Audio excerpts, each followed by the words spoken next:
اعوذ باللہ من الشیطان الرجیم بسم اللہ الرحمن الرحیم بدیع السماوات والارض، نیا پیدا کرنے والا ہے آسمانوں اور زمین کو۔ وَإِذَا قَضَىٰ أَمْرًا، اور جب حکم کرتا ہے کسی کام کا، فَإِنَّمَا يَقُولُ لَهُ، تو یہی فرماتا ہے اس کو، کن ہو جا، فَيَكُونُ، پس وہ ہو جاتا ہے۔ بدیع السماوات والارض، بدیع کے اندر دو معنی ہیں، نمبر ایک بمعنی اسم فاعل اور نمبر دو بمعنی اسم مفعول۔ اگر بمعنی اسم فاعل ہو تو بدیع کا معنی مبدع ہوگا، اور معنی ہوگا اللہ تعالیٰ موجد ہے، بنانے والا ہے آسمانوں اور زمین کا، جس طرح کے آسمان اور زمین کی چیزوں کا بنانے والا ہے۔ اور اگر یہ بمعنی اسم مفعول ہو تو بدیع کا معنی مبدوع ہوگا، اور معنی ہوگا آسمان اور زمین اللہ تعالیٰ کے پیدا کردہ اور مخلوق ہیں۔ بدیع کے معنی میں دو احتمال ہیں، نمبر ایک بمعنی اسم فاعل اور نمبر دو بمعنی اسم مفعول۔ اگر بمعنی اسم فاعل ہو تو بدیع بمعنی مبدع ہوگا، اور معنی ہوگا آسمانوں اور زمین کو پیدا کرنے والا ہے، جس طرح کہ آسمان و زمین کی چیزوں کو پیدا کرنے والا ہے۔ اور اگر بمعنی اسم مفعول ہو تو بدیع بمعنی مبدوع ہوگا، اور معنی ہوگا آسمان اور زمین اللہ تعالیٰ کے پیدا کردہ اور مخلوق ہیں۔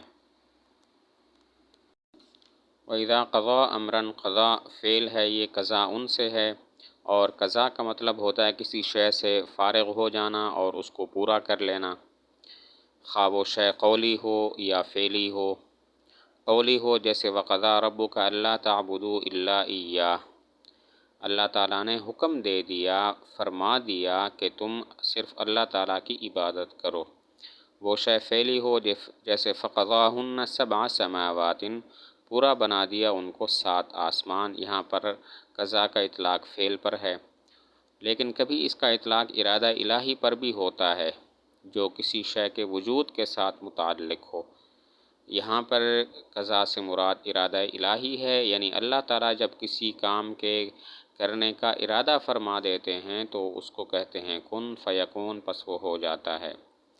قضا یہ فعل ہے، قضا سے ماخوذ ہے، اور قضا کا مطلب ہوتا ہے کسی شے سے فارغ ہو جانا اور اس کو پورا کر لینا، خواہ وہ شے قولی ہو یا فعلی ہو۔ قولی ہو جیسے وَقَضَىٰ رَبُّكَ أَلَّا تَعْبُدُوا إِلَّا إِيَّاهُ، اللہ تعالیٰ نے حکم دے دیا کہ تم صرف اسی کی عبادت کرو۔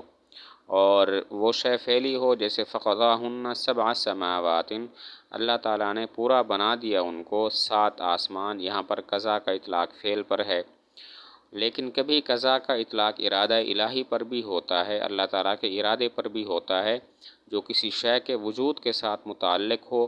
اور یہاں پر بھی قضا سے مراد ارادہ الہی ہے، یعنی اللہ تعالیٰ جب کسی کام کے کرنے کا ارادہ کر لیتے ہیں تو فَإِنَّمَا يَقُولُ لَهُ كُن فَيَكُونُ۔ کن فیکون یہ دونوں کانا تامہ ہیں، یعنی فاعل پر تام ہو جاتے ہیں، کہ اللہ تعالیٰ اس کو فرماتا ہے کن ہو جا، فیکون، پس وہ شے ہو جاتی ہے۔ یہاں پر سوال یہ ہوتا ہے کہ وہ شے ابھی تک ہوئی نہیں تھی تو وہ معدوم تھی، تو کن کا خطاب یہ معدوم کو خطاب ہو گیا، حالانکہ معدوم کو خطاب متصور نہیں ہے۔ سوال ہوتا ہے شے پیدا ہونے سے پہلے معدوم تھی، اس پر عدم طاری تھا، اور کن کا مطلب ہوا کہ معدوم کو اللہ تعالیٰ نے خطاب کیا، حالانکہ معدوم کو خطاب متصور نہیں ہے، پھر کیسے فرمایا کن ہو جا؟ اس کے دو جواب ہیں۔ پہلا جواب یہ ہے کہ اس شے کا وجود چونکہ مقدر تھا، قسمت میں تھا، گویا کہ وقت خطاب میں وہ موجود تھی، اسی وجہ سے خطاب کرنا صحیح ہو گیا۔ پہلا جواب یہ ہے کہ اس شے کا وجود مقدر تھا، قسمت میں تھا، گویا خطاب کے وقت وہ موجود تھی، اسی وجہ سے کن کے ذریعے خطاب کرنا صحیح ہو گیا۔ اور دوسرا جواب یہ ہے کہ یقول لہو کا مطلب یہ نہیں ہے کہ اللہ تعالیٰ نے اس معدوم کو خطاب کیا، بلکہ اس کا مطلب ہے اس کو پیدا کرنے کے لیے فرماتا ہے کہ کن ہو جا، پس وہ ہو جاتی ہے، یہاں پر خطاب نہیں ہے۔ یقول لہو اس کا یہ مطلب نہیں ہے کہ اللہ تعالیٰ نے معتوم کو خطاب کیا، بلکہ مطلب ہے اللہ تعالیٰ اس کو پیدا کرنے کے لیے فرماتے ہیں کن پیدا ہو جا فیکون، پس وہ ہو جاتی ہے۔ چونکہ یہاں پر خطاب ہی نہیں ہے لہذا یہ سوال نہیں ہوگا کہ یہاں پر معدوم کو خطاب ہے۔ وقال الذین، اور کہا ان لوگوں نے، لا یعلمون جو نہیں جانتے، لولا یکلمنا اللہ، اللہ تعالیٰ کیوں ہم سے بات نہیں کرتے، او تأتینا آیہ، یا کیوں نہیں آتی ہمارے پاس کوئی نشانی، کوئی آیت، کذالک اسی طرح قال الذین من قبلہم، کہا ان لوگوں نے جو ان سے پہلے تھے، مثل قولہم، انہی کی سی بات، تشابہت قلوبہم، ایک جیسے ہیں ان کے دل، قد بینا الآیات، بے شک ہم نے بیان کر دی نشانیاں، لقوم، اس قوم کے لیے، یوقنون، جو یقین لاتے ہیں، یقین کرتے ہیں۔ وقال الذین لا یعلمون، ابن عباس رضی اللہ تعالی عنہما سے مروی ہے کہ ایک یہودی نے حضور صلی اللہ علیہ وسلم سے کہا، اگر تم اللہ تعالیٰ کی طرف سے سچے رسول ہو تو اللہ تعالیٰ سے کہو ہم سے باتیں کرے، ہم اس کی باتیں سنیں۔ اس پر یہ آیت نازل ہوئی، وقال الذین لا یعلمون لولا یکلمنا اللہ۔ ابن عباس رضی اللہ تعالی عنہما سے روایت ہے کہ ایک یہودی نے حضور صلی اللہ علیہ وسلم سے کہا، اگر تم اللہ تعالیٰ کی طرف سے سچے رسول ہو تو اللہ تعالیٰ سے کہو ہم سے باتیں کرے اور ہم اس کی باتیں سنیں۔ تو یہ آیت نازل ہوئی، وقال الذین لا یعلمون۔ یہاں پر سوال ہوتا ہے کہ یہودی تو عالم تھے آسمانی کتابوں کے، تورات کے، کتاب سماوی کے عالم تھے، پھر ان کو اللہ تعالیٰ نے کیسے فرمایا وقال الذین لا یعلمون، ان لوگوں نے کہا جو نہیں جانتے، جو جاہل ہیں؟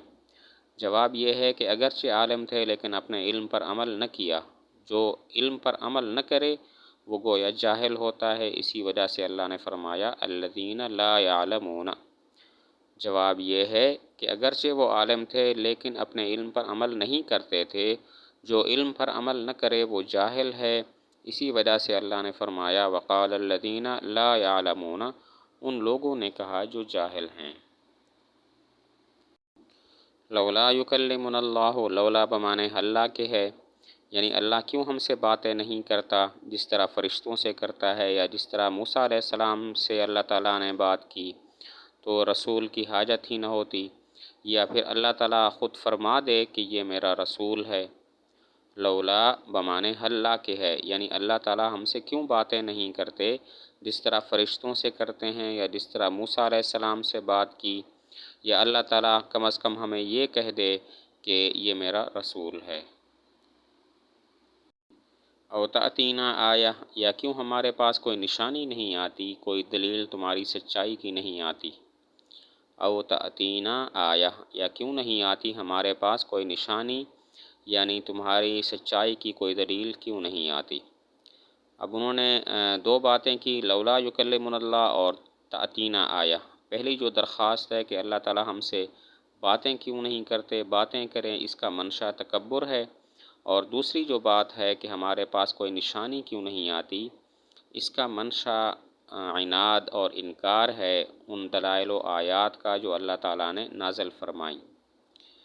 پہلی بات لولا یکلمنا اللہ، اس کا منشا تکبر ہے کہ اللہ ہم سے بات کیوں نہیں کرتا، اور دوسری بات او تأتینا آیہ، ہمارے پاس نشانی کیوں نہیں آتی، اس کا منشا عناد اور انکار ہے ان دلائل و آیات کا جو اللہ تعالیٰ نے حضور صلی اللہ علیہ وسلم کی سچائی کے لیے ظاہر فرما دی تھی۔ کذالک قال الذین من قبلہم مثل قولہم، پچھلے جو یہود و نصارہ گزرے وہ بھی اس طرح کی باتیں کیا کرتے تھے۔ چنانچہ یہود نے موسیٰ علیہ السلام سے کہا تھا ہمیں اللہ تعالیٰ علی الاعلان دکھا دے، ہم اللہ تعالیٰ کو ظاہری طور پر دیکھنا چاہتے ہیں۔ نصارہ نے حضرت عیسیٰ علیہ السلام سے فرمائش کی تھی کہ آسمان سے کھانے کا بھرا دسترخوان اتار دے۔ کذالک قال الذین، پچھلے یہود و نصارہ نے بھی اس طرح کی بات کی تھی۔ چنانچہ یہود نے حضرت موسیٰ علیہ السلام سے کہا تھا اللہ تعالیٰ ہمیں علی الاعلان دکھا دے، اور نصارہ نے حضرت عیسیٰ علیہ السلام سے فرمائش کی تھی کہ آسمان سے کھانے کا بھرا ہوا دسترخوان ہم پر اتار دے۔ تشابہت قلوبہم، سب کے دل ایک جیسے ہیں، یعنی پچھلے لوگ ہوں یا یہ لوگ ہوں، سب کے سب عناد اور نابینائی میں پڑے ہوئے ہیں۔ تشابہت قلوبہم، سب کے دل ایک جیسے ہیں، یعنی خواہ پچھلے لوگ ہوں یا یہ موجودہ لوگ ہوں، سب کے سب عناد اور نابینائی کے اندر مبتلا ہیں۔ قد بینا الآیات لقوم یوقنون، ہم نے نشانیاں یقین کرنے والوں کے لیے بیان کر دی ہیں، واضح کر دی ہیں۔ سوال ہوتا ہے کہ یہ نشانیاں تو سب کے لیے واضح ہیں، ان لوگوں کے لیے بھی جو یقین کرتے ہیں اور ان لوگوں کے لیے بھی جو یقین نہیں کرتے، پھر لقوم یوقنون کیوں فرمایا؟ سوال ہوتا ہے کہ نشانیاں تو سب کے لیے واضح ہیں، ان لوگوں کے لیے بھی جو یقین کرتے ہیں اور ان کے لیے بھی جو یقین نہیں کرتے، پھر لقوم یوقنون کیوں فرمایا کہ یقین کرنے والوں کے لیے ہم نے نشانیاں واضح کر دی ہیں؟ جواب یہ ہے کہ چونکہ ان آیات اور ان نشانیوں کا نفع ایسے لوگ ہی حاصل کرتے ہیں جو یقین کرنے والے ہیں، اور جو عناد اور جدال میں پڑے ہوئے ہیں وہ محروم اور نامراد ہوتے ہیں۔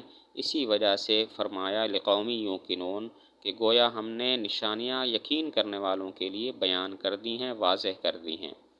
جواب یہ ہے کہ آیات و نشانیوں سے نفع ایسے لوگ حاصل کرتے ہیں، یقین کرنے والے حاصل کرتے ہیں، اور جو عناد اور جدال میں پڑے ہوئے ہیں وہ نفع حاصل نہیں کرتے، وہ محروم ہوتے ہیں۔ گویا کہ نشانیاں یقین والوں کے لیے ہی واضح ہوئی ہیں، اسی وجہ سے فرمایا قد بینا الآیات لقوم یوقنون۔ انا ارسلناک، بے شک ہم نے آپ کو بھیجا، بالحق، سچے دین کے ساتھ، بشیرن، خوشخبری دینے والا، ونذیرن، اور ڈرانے والا، ولا تسألو، اور آپ سے نہیں پوچھا جائے گا، عن اصحاب الجحیم، دوزخ والوں کے متعلق۔ انا ارسلناک بالحق، ہم نے آپ کو سچے دین کے ساتھ بھیجا ہے۔ ابن عباس رضی اللہ تعالی عنہما فرماتے ہیں کہ الحق سے مراد قرآن مجید ہے، جیسے بل کذبوا بالحق لما جاءہم، بلکہ انہوں نے جھٹلایا حق کو جب وہ ان کے پاس آ گیا۔ یہاں پر حق سے مراد قرآن مجید ہے، تو انا ارسلناک بالحق میں بھی الحق سے مراد قرآن مجید ہے۔ بشیرا و نذیرا، خوشخبری دینے والا اور ڈرانے والا، یعنی آپ اہل اطاعت کو خوشخبری دینے والے ہیں اور اہل معصیت کو ڈرانے والے ہیں۔ بشیرا و نذیرا، خوشخبری دینے والا اور ڈرانے والا، یعنی آپ نیک لوگوں کو خوشخبری دینے والے ہیں اور اہل معصیت گناہگاروں کو آپ ڈرانے والے ہیں۔ ولا تسأل عن اصحاب الجحیم، جحیم سخت آگ کو کہتے ہیں، مطلب ہے جہنم والوں کے بارے میں آپ سے سوال نہیں ہوگا کہ یہ لوگ ایمان کیوں نہیں لائے، آپ کے ذمہ تو صرف تبلیغ ہے، پہنچا دینا ہے۔ جحیم کا معنی ہے سخت آگ، مطلب ہوا جہنم والوں کے متعلق آپ سے سوال نہیں ہوگا کہ یہ لوگ ایمان کیوں نہیں لائے، آپ کے ذمہ تو صرف تبلیغ ہے، باقی حساب ہمارے ذمے ہے۔